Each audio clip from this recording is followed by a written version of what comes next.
Salesman car द्वारा यात्रा करने के लिए 15 रुपए प्रति किलोमीटर और बाइक द्वारा यात्रा करने के लिए 5 रुपए प्रति किलोमीटर का हकदार है।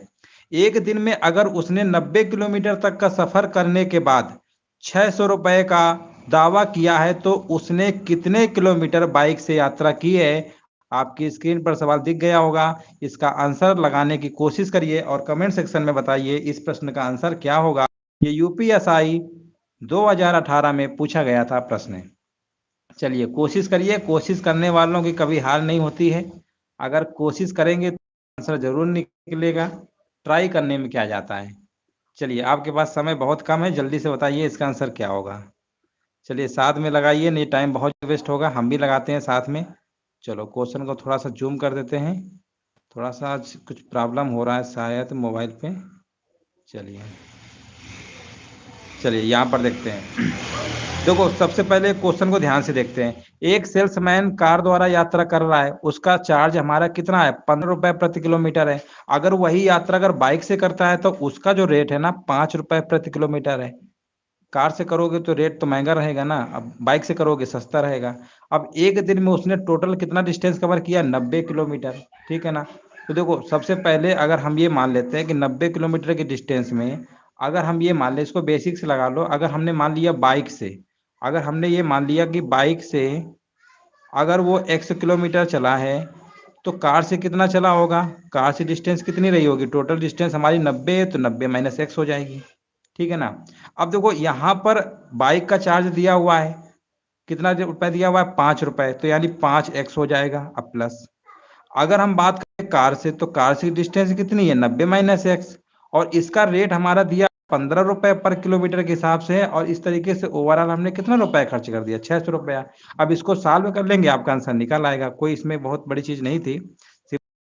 तो देखो इसको सॉल्व कर लीजिए, आंसर आपका निकल आएगा। ये हमारा आएगा 5x अब प्लस 15 गुणे 90 कर देंगे ना, 1350 आएगा। यहाँ पे हमारा आएगा 15x बराबर 600। अब यहाँ पर देखो, यहाँ पर इसको करेंगे तो कितना आएगा, माइनस का 10x आएगा, इधर 750 आ जाएगा। इसको इसमें घटा देंगे ना, 1350 में 600, तो x बराबर हमारा कितना आ जाएगा, 75 किलोमीटर। तो इस प्रश्न में क्या पूछा गया था, पूछा गया था उसने कितने किलोमीटर बाइक से यात्रा की है। तो बाइक से यात्रा की है, इसका मतलब इसका आंसर कितना आएगा, 75 किलोमीटर। तो इसमें कोई ज्यादा दिक्कत की बात नहीं थी, ऐसे आप लगा सकते थे, बाई ऑप्शन से भी लगा सकते थे। बाई ऑप्शन से अगर लगाते, मान लो 75 किलोमीटर लेते तो उसके हिसाब से फिर 5 रुपए के हिसाब से जोड़ते, भी जितना डिस्टेंस बचेगा 90 में से 75 यानी 15 किलोमीटर, फिर उसमें से 15 का मल्टीप्लाई करेंगे तो टोटल जोड़ के अगर 600 अगर आ जाता तो भी चेक कर सकते थे। चलिए कोई दिक्कत नहीं है, बाई ऑप्शन से भी इसको लगाया जा सकता था। चलिए आगे बढ़ते हैं और अगला प्रश्न देखिए। यहाँ पर लिखा हुआ है, एक मोबाइल सर्कस पार्टी में 100 मुर्गियां, 90 बकरियां और 16 ऊंट एक निश्चित संख्या के चरवाहों द्वारा देखरेख के लिए किए जाते थे। यदि पैरों की कुल संख्या सिर की संख्या से 448 अधिक है तो कितने चरवाहे कार्यरत थे। चलिए अब इस प्रश्न को देखिए, लगाने की कोशिश करिए, ये भी यूपीएसआई में पूछा गया है, आपकी स्क्रीन पर दिख रहा होगा। अब देखिए यहाँ पर अगर हम बात करते हैं, एक मोबाइल सर्कस पार्टी में कितने मुर्गियां हैं, 100 मुर्गियां हैं, इसको भी बेसिक से लगाया जा सकता है। 100 मुर्गियां हैं, ठीक है ना। और यहाँ पर देखिए सबसे पहले यहाँ पर अगर हम ध्यान से पढ़ते हैं तो लिखा हुआ है, यदि पैरों की कुल संख्या सिर की संख्या से 448 अधिक है, इसका मतलब है जो पैरों की संख्या है सिर की संख्या से 448 अधिक है। तो सबसे पहले अगर हम पैरों की संख्या की बात करते हैं, तो पैरों की अगर संख्या की बात करते हैं तो देखिए पैर हमारे कितने होंगे, सिर निकाल लेते हैं। तो जब हम देखो सिर निकालेंगे, पहले पैरों की संख्या निकाल लेते हैं। जब हम पैरों की संख्या निकालेंगे तो देखो यहाँ पर 100 मुर्गियां, एक मुर्गी के 2 पैर होंगे ना, तो यहाँ पर टोटल पैर कितने हो जाएंगे, 200 हो जाएंगे मुर्गी के। अगर हम बात करते हैं बकरियों के, एक बकरी में कितने पैर होते हैं, एक बकरी के 4 पैर होते हैं, तो 90 गुणे कितना कर देंगे, 90 बकरियां यानी टोटल हमारे पैरों की संख्या निकल आएगी। अब इसके बाद अगर हम यहाँ तो बकरियां हमारे निकल आया, अब अगर हम ऊंट की बात करते हैं तो ऊंट के भी तो हमारे 4 ही पैर होते हैं, यानी 16 इंटू 4 कर देंगे, ये हमारी पैरों की संख्या निकल आई, ठीक है ना।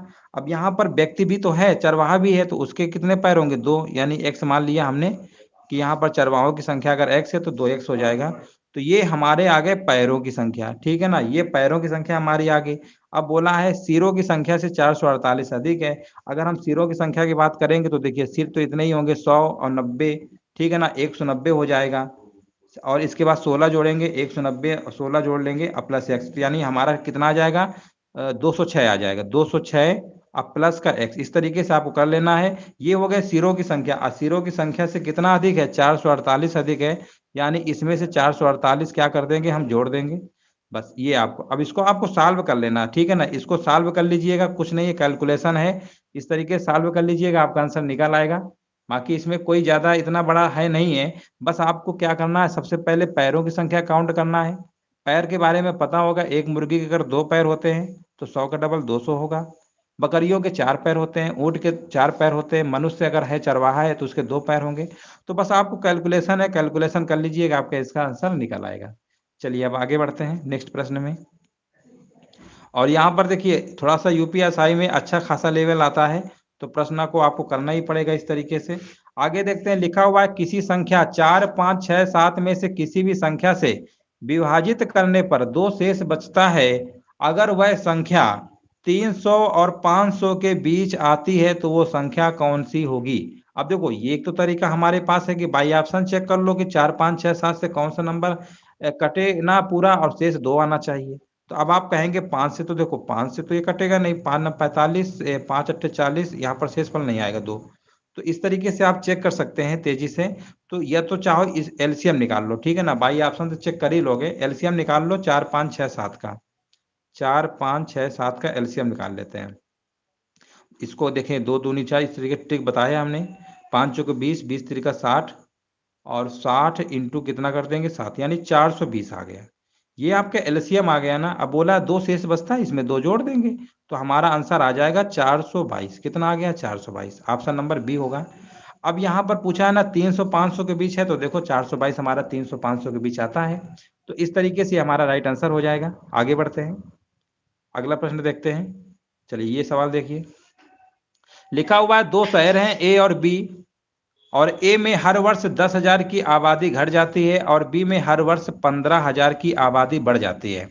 अगर दोनों में अब 1,40,000 रुपए की समान आबादी है तो कितने वर्षों के बाद उनकी आबादी का अनुपात 1:16 हो जाएगा। अब देखिए ये भी सवाल हमारा यूपीएसआई में पूछा गया है, ठीक है ना। तो देखिए इसको कैसे लगाएंगे। अब देखो यहाँ पर 10,000 15,000 जो लिखा हुआ है आबादी बढ़ जाती है, और टोटल इस समय वर्तमान अगर आबादी की बात करते हैं 1,40,000 है। इसमें से अगर कंपेयर करेंगे तो कैलकुलेशन काफी बढ़ जाएगी, आपको कैलकुलेशन जल्दी से करना है, कम टाइम बचाना है। तो ऐसा करते हैं, इसमें से 3 जीरो हटा देते हैं, इसमें से हटा देते हैं, इसमें हटा देते हैं, और सॉल्व कर लो। 5 दूनी 10 मान लेते हैं, इसको 5 त्रिका 15 मान लेते हैं, और यहाँ पर आएगा 5 दूनी 10 5 अट्ठे 40।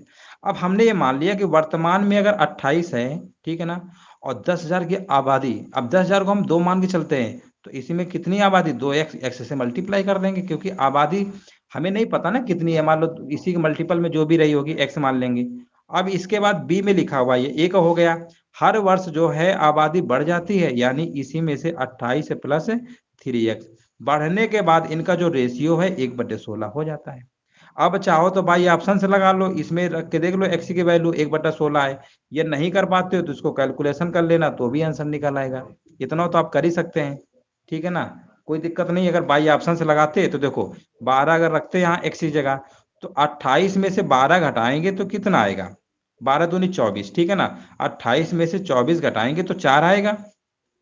अब यहाँ पर देखिए 28 से 12 जोड़ेंगे तो कितना आएगा, यहाँ पर देखो 12 रखेंगे ना तो 12 त्रिका 36 हो जाएगा, और 36 इसी में जोड़ देंगे तो 8 6 14 होगा, 64 आएगा।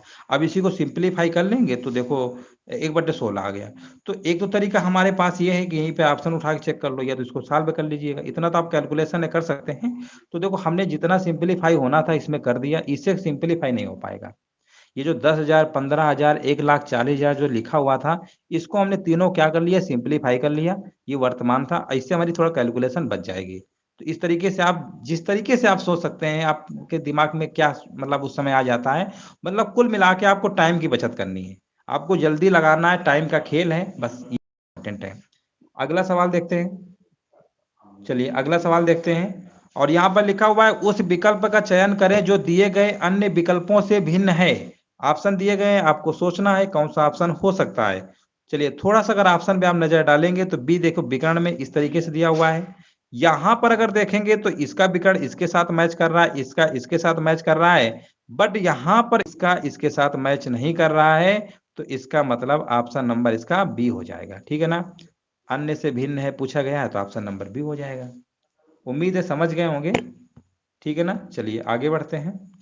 इसमें यही पूछा गया था, इनमें से कौन सा भिन्न होगा, तो ऑप्शन नंबर कौन सा हो जाएगा इसका, बी नंबर हो जाएगा। चलिए उम्मीद है समझ गए होंगे, आगे बढ़ते हैं। और यहाँ पर देखिए ये भी प्रश्न है, एक तरीके से कैलेंडर से रिलेटेड कह सकते हैं यार। तो यहाँ पर लिखा हुआ है, कला का कहना है कि अरुण की उम्र 42 से कम लेकिन 36 से अधिक है। सुरेश का कहना है कि अरुण की उम्र 40 से कम लेकिन अधिक है। सुंदर का कहना है कि अरुण की उम्र 39 से कम लेकिन 34 से अधिक है। यदि हर कोई अरुण की उम्र के पूर्वानुमान के बारे में सही है तो अरुण की उम्र कितनी होगी। अब देखिए ये सवाल थोड़ा सा लैंग्वेज में आए, अक्सर परीक्षाओं में जब आता है ना तो लैंग्वेज देख के थोड़ा सा लगता है कि लैंग्वेज बहुत बड़ा है, जबकि ऐसे सवालों को बहुत आसान से लगा सकते हैं। देखो अरुण की उम्र की बात हो रही है, 42 से कम 36 से अधिक, तो इसका मतलब 36 से पहले अधिक होगा, 42 से कम होगा, कुल मिला के अरुण यहाँ पे होगा, पहला अनुमान लगाया गया। दूसरा अगर हम बात करते हैं, सुरेश का कहना है कि अरुण की उम्र 40 से कम है लेकिन 37 से अधिक है, इसका मतलब 37 से ज्यादा रही होगी अरुण की, और यहाँ पर 40 से कम, 40 से कम यानी यहाँ पे आएगा। तीसरी कंडीशन इन्होंने, सुंदर ने कहा है कि अरुण की जो उम्र है 39 से कम, 39 से कम लेकिन 34 से ज्यादा है, यानी 34 से ज्यादा है अरुण की लेकिन 39 से क्या है, कम है। अब देखो, अब हमें यह सोचना है कि यहाँ पर जो बीच में नंबर है ना, 34 39 के बीच, 36 और 42 के बीच, और 37 और 40 के बीच, ऐसा कौन सा नंबर कॉमन है जो तीनों में आए। तो अब आप कहेंगे कि यहाँ पर अगर हम 37 लेंगे तो यहाँ तो हो रहा है लेकिन यहाँ पे नहीं होगा, तो यहाँ पर ऐसा तीनों में नंबर कौन सा कॉमन होगा, 38। अब देखो 38 यहाँ पर रखोगे ना तो यहाँ पर भी कॉमन हो रहा है, यहाँ पर भी 38 आएगा यहाँ पर, तो इसका जो आंसर होना चाहिए क्या होना चाहिए, अरुण की उम्र 38 वर्ष, बस हो गया, सिंपल सवाल है। तो देखिए 38 वर्ष कहीं दिया हुआ है, बिल्कुल दिया हुआ है, ऑप्शन नंबर बी। तो देख रहे हैं ना, इसमें देखा जाए तो कोई समय नहीं लगेगा, बस आपको अगर सवाल अगर अच्छे से पढ़ लिया समझ लिया तो आप तेजी से लगा सकते हैं। ठीक है ना, चलिए हम आगे बढ़ते हैं और अगला प्रश्न देखते हैं। लिखा हुआ है, रीना जो है सुनीता की आयु से दुगनी बड़ी है, 3 साल पहले वह सुनीता से दुगनी बड़ी थी, अब रीना कितने साल की है। इसको एज से रिलेट कर सकते हैं, और एज वाले जब भी सवाल आते हैं ना परीक्षाओं में बहुत आसान होते हैं, इनमें ज्यादा कोई दिमाग नहीं लगता है। वैसे भी हमने एज का एक वीडियो पूरा बना रखा है, आप चाहें तो एज के जितने भी सवाल है पूरे अच्छे से देख सकते हैं। देखो रीना सुनीता की आयु से दुगनी है, एक तरफ लिख लेते हैं रीना, एक तरफ लिखते हैं सुनीता। रीना जो है सुनीता की आयु से दुगनी बड़ी है, यानी इसकी उम्र अगर 1 है तो इसकी दुगनी बड़ी 2 हो गया। 3 साल पहले की अब बात हो रही है, चलो 3 साल पहले की बात हो रही है, यानी 3 साल पहले की बात हो रही है, कोई दिक्कत नहीं है। वह सुनीता से तिगुनी बड़ी थी, सुनीता से तिगुनी बड़ी थी, कौन बड़ी थी, सुनीता से कौन बड़ी थी, रीना बड़ी रही होगी ना, यानी ये 1 रही होगी, तो इससे तिगुनी यानी ये 3 गुना हो गया। अब यहाँ पर देखो डिफरेंस तो यहाँ पर 1 आ रहा है लेकिन यहाँ 0 आ रहा है, तो डिफरेंस बनाने बराबर करने के लिए पहले इनका डिफरेंस देखेंगे, 2 है ना, तो इस 2 का मल्टीप्लाई ऊपर वाले में कर देते हैं। इनको जो डिफरेंस होगा 1 है तो इसका मल्टीप्लाई 1 कर देंगे, नया रेशियो हमारा आ जाएगा 2 दूनी 4, और यहाँ पर 2 आएगा, यहाँ पे करेंगे तो 3 2 ही रहेगा। अब आप देख रहे हैं इनका डिफरेंस सेम आ गया। यही जो डिफरेंस 1 आया है, क्वेश्चन में चिल्ला चिल्ला के बोल रहा था 3 साल पहले 1 यूनिट की वैल्यू 3 के बराबर है, इसी में मल्टीप्लाई कर देंगे, 3 चौको 12। पूछा क्या गया, रीना की कितने साल होगी, तो 12 साल होगी, ऑप्शन नंबर डी बिल्कुल सही जवाब है। चलिए तो इस तरीके से आपको लगाना था, समझ गए होंगे। तो ऐसे सवालों को आप तेजी से लगा सकते हैं, यहाँ तो हम आपको बता रहे हैं लेकिन एग्जाम में आपको बहुत स्पीड से लगाना है।